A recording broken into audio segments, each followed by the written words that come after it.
Hier, à l'hémicycle, les députés ont à l'unanimité adopté un projet de loi d'une valeur de plus de 22 milliards de francs CFA. Cet accord servira à financer partiellement le projet d'aménagement de la section urbaine de la route nationale numéro 4, allant au croisement entre cette route nationale et celle numéro 3. L'accord avait été conclu entre le Burkina Faso et la Banque ouest-africaine de développement en octobre 2013 à Dakar. L'ambiance de la session plénière d'hier avec Anatole Nakoulma et Anna-Lucie Kéré. Le ministre des Infrastructures, du désenclavement et des Transports, Jean-Bertin Ouédraogo, peut pousser un ouf de soulagement. L'accord de prêt pour le financement partiel du projet d'aménagement de la section urbaine allant du croisement de la RN4-RN3, le croisement de la voie de l'Est au Silmandé à l'échangeur de l'Est, qui était attendu depuis 2010, sera effectif dans quelques mois. Quand vous venez de couper là, vous verrez que la voie a été bien aménagée jusqu'à l'échangeur, mais à partir de l'échangeur, nous n'avions pas pu poursuivre les aménagements faute de moyens.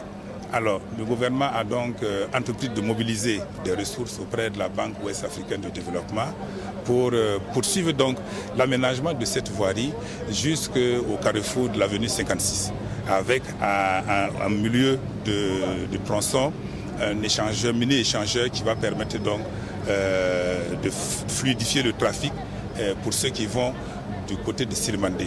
Les députés ont à l'unanimité adopté le projet de loi portant autorisation de ratification de l'accord de prêt conclu le 25 octobre 2015 à Dakar entre le Burkina Faso et la BOAD, la Banque ouest-africaine de développement, pour le financement partiel du projet d'aménagement de la section urbaine.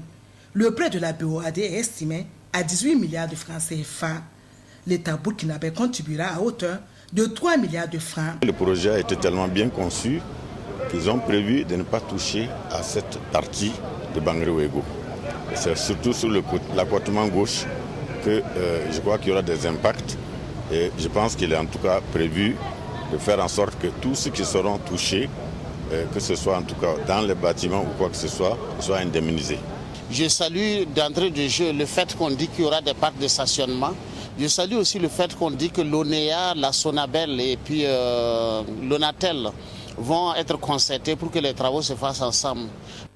Cette séance plénière a vu la validation du mandat de Seydou Maïga, premier suppléant sur la liste de la circonscription électorale du Sénat du PDS METBA, le Parti pour la démocratie et le socialisme, le Parti des bâtisseurs, en remplacement du député Ama Abadialo, décédé le 1er octobre dernier.